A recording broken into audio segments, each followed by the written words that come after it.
Shattered dreams and a fractured pinky. Hello and welcome to AAi, the podcast on analytics and sports. I'm Phil in Los Angeles. Say hello to our data scientist, Ari in Chicago. Hey, Ari. Hey, Phil. And Andrew in San Diego. Hey, Phil.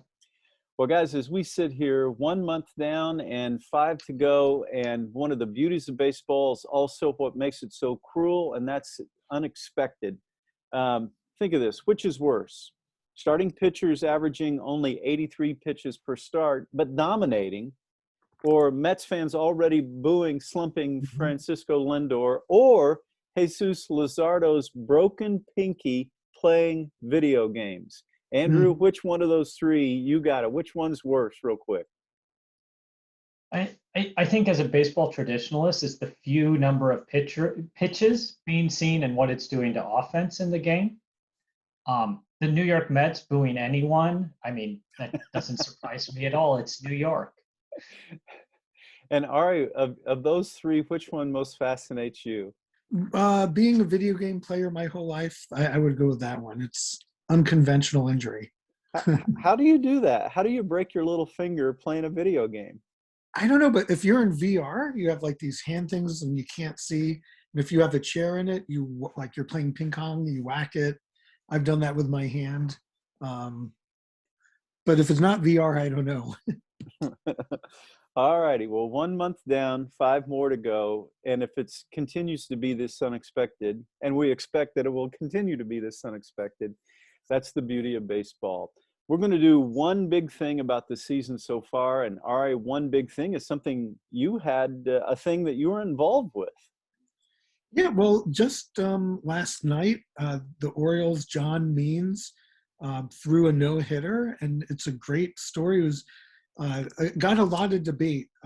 Such a rare thing that the mobile app, the Game Day, kept calling it a perfect game since their programmers didn't anticipate.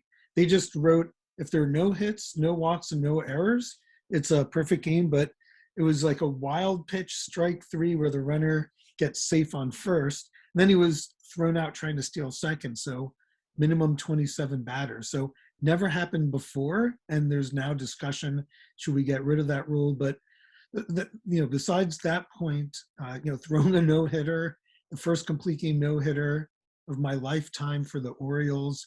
But John Means is a really touching story. I was there with the draft in 2014.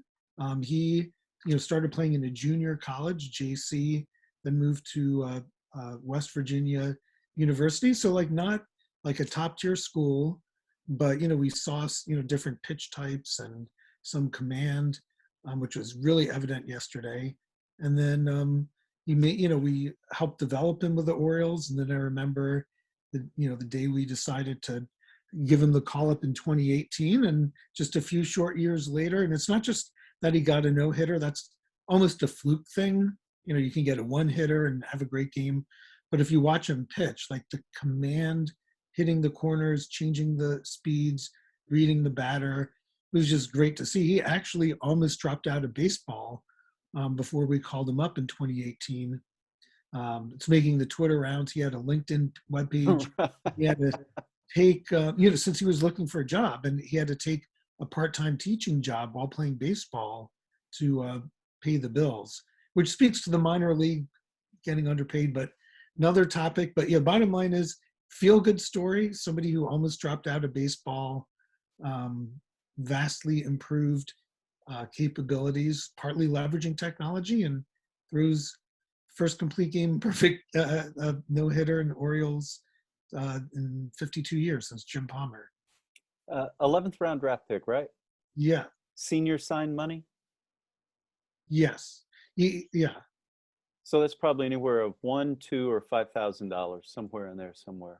That's why he was on LinkedIn with his profile trying to get a job. All right, that's Ari's one thing. No hitter, phenomenal.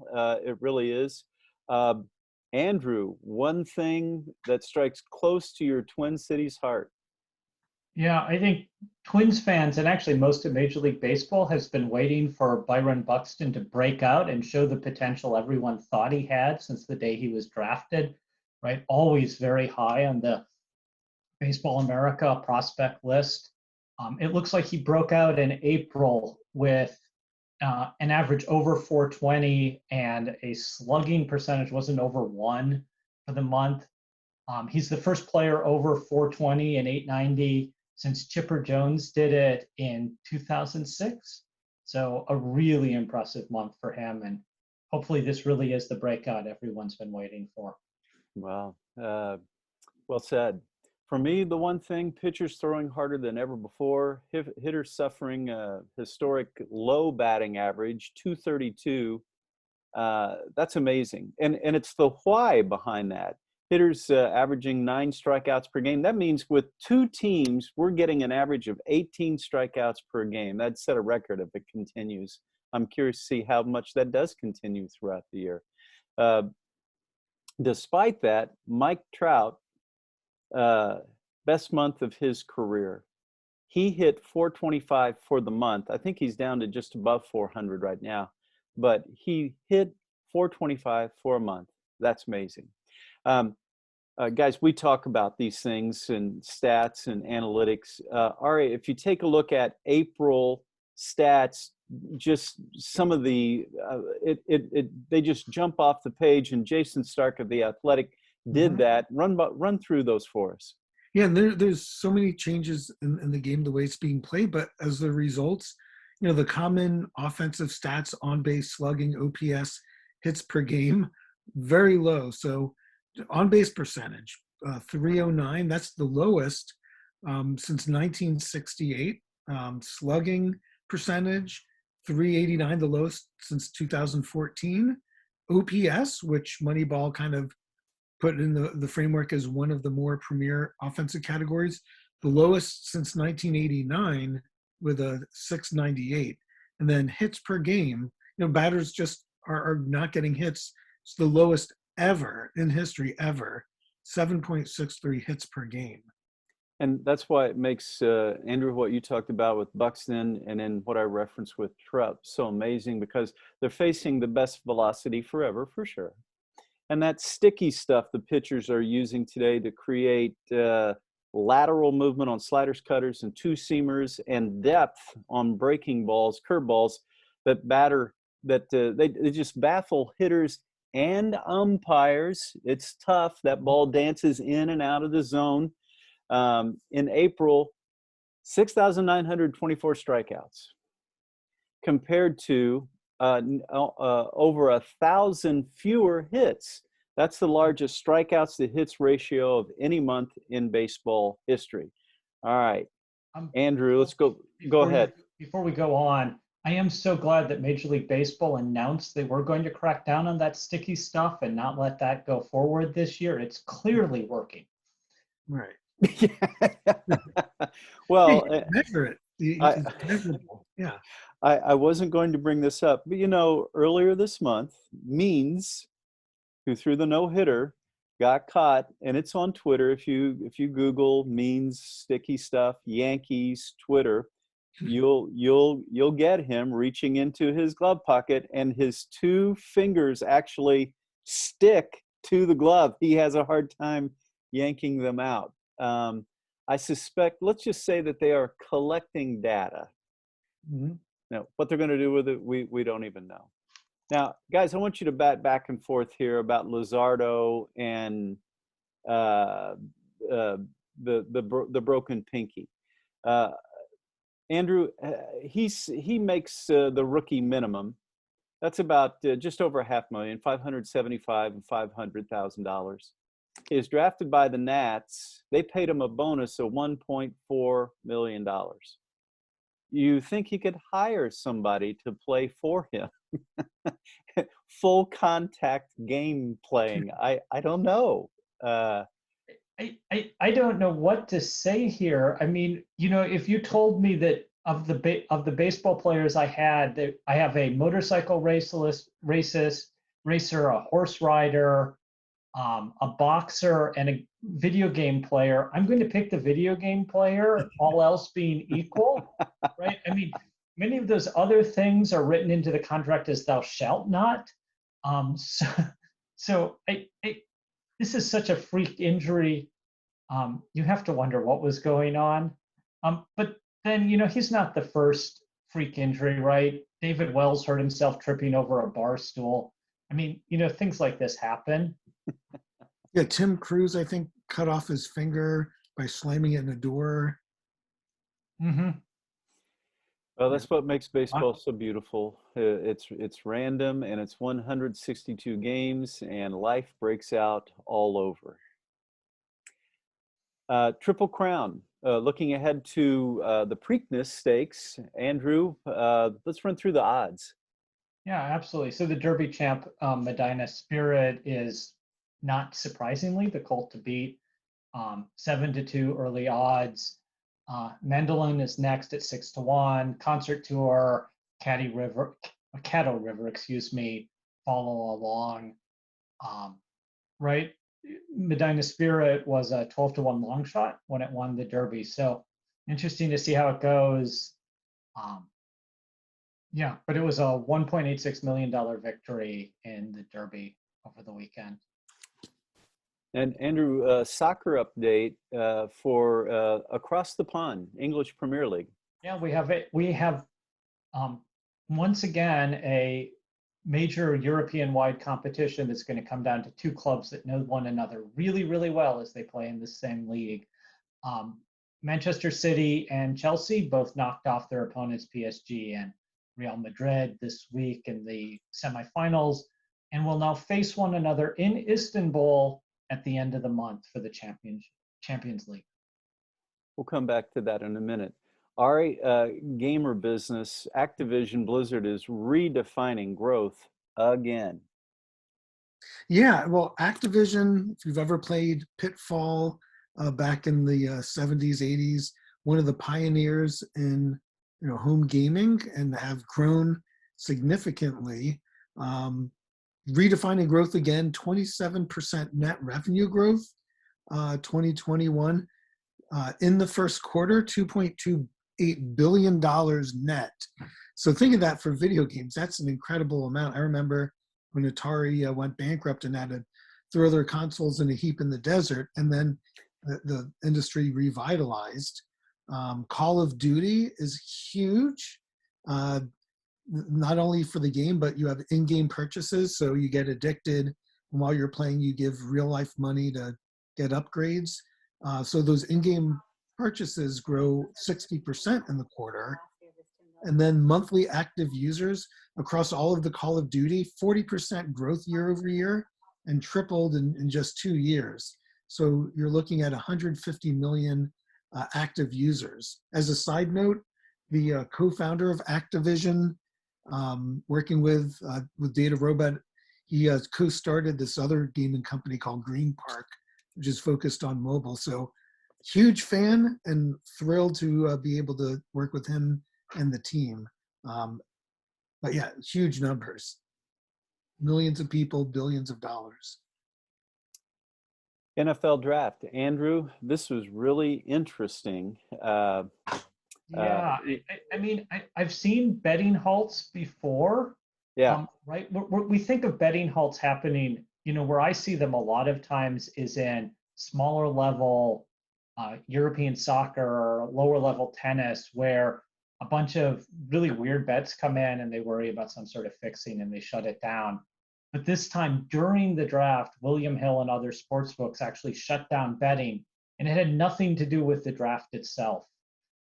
It was all about the rumors that had broken about Aaron Rodgers wanting out of Green Bay.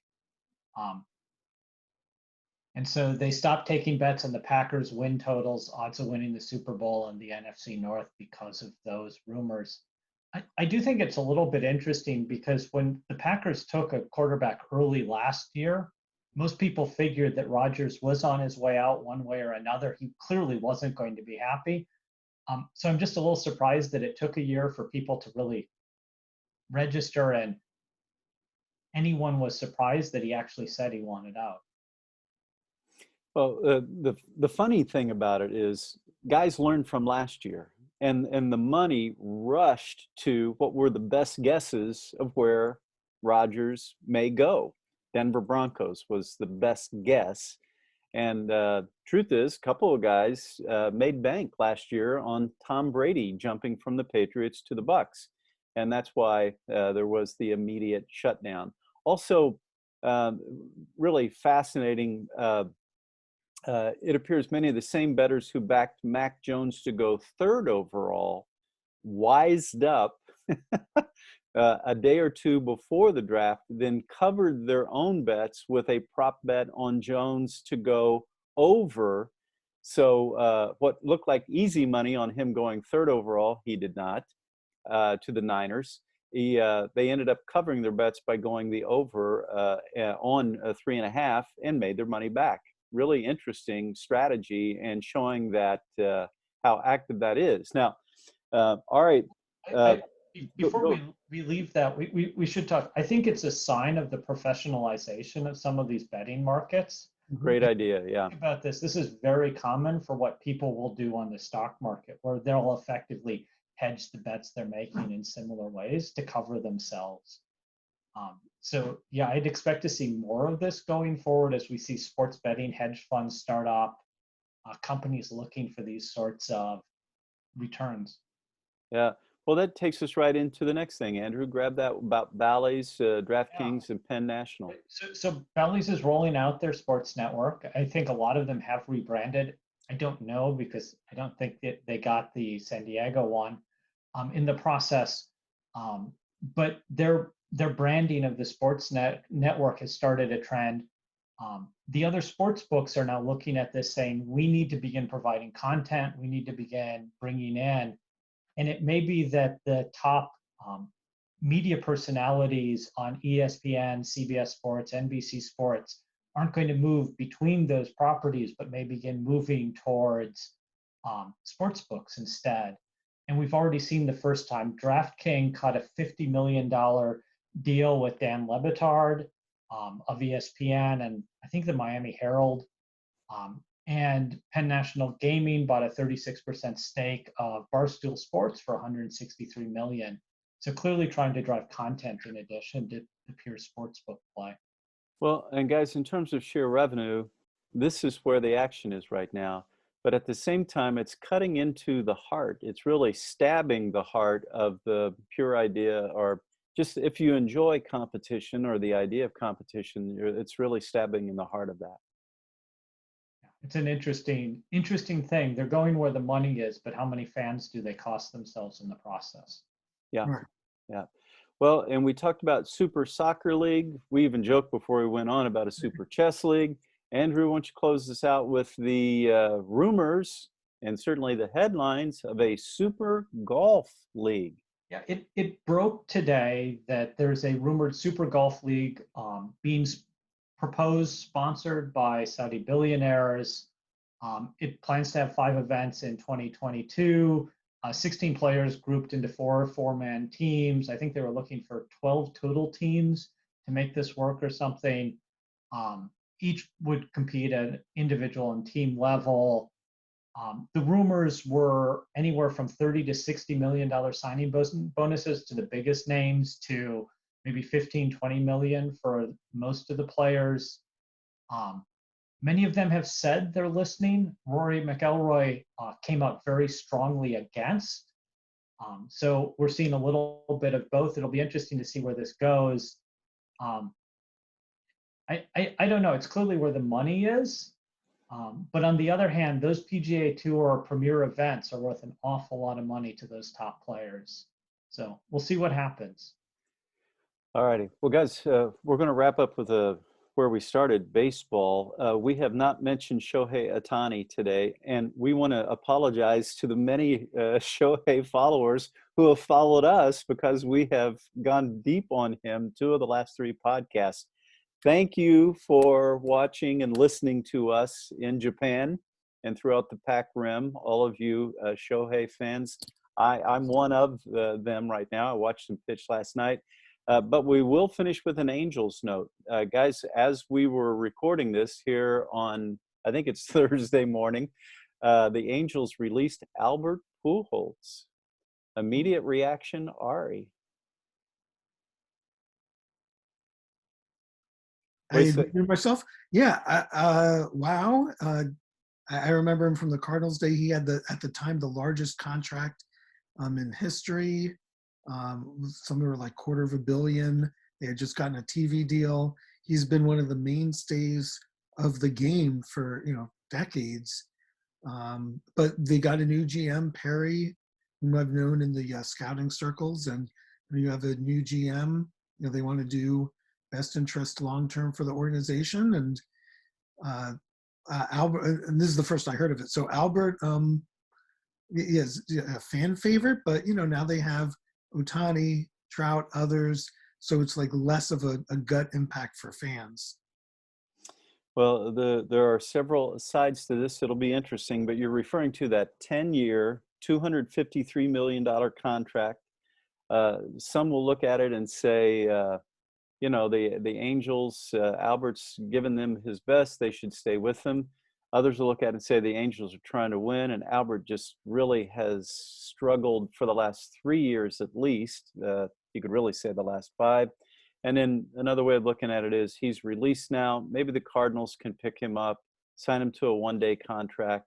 Maybe there'll be some goodwill in that. But otherwise, news while we were recording the podcast. Yeah, cool. And the other thought I had when they were signing a 10-year deal, like my thought at the time was they're really paying for the first 5 or 6 seasons. And then anything after that, he's in his late 30s at that point, early 40s.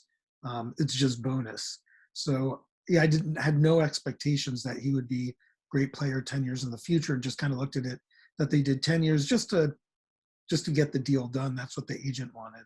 Well, I'm sorry to see the relationship blow up between him and Artie Moreno. Yeah. Artie really stuck his neck out. But I'm sure there's more to it than meets the eye. Fellas, that'll do it for us. Thanks for hanging out this week. And thank you for joining us. For our data scientists, Ari and Andrew, I'm Phil. We'll see you again next week right here on AAi, the podcast on analytics and sports. Take care. Bye-bye.